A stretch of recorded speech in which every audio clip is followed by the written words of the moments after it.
High, I am Sheikh Sanowar Ali. আমি আমার front area খুব খালি হয়ে গেছিলো। দেন আমি এখান থেকে হেয়ার ট্রান্সপ্লান্ট করিয়েছি। দেন 6 মাস আগে করিয়েছি।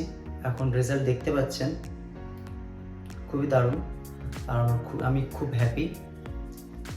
আপনাদের যদি কারোর হেয়ার ফল হয়ে থাকে, ফ্রন্ট এরিয়া খালি হয়ে থাকে, তাহলে ফিউ ইন্ডিয়া থেকে আপনারা হেয়ার ট্রান্সপ্লান্ট করতে পারেন। খুব দারুণ রেজাল্ট পাবেন।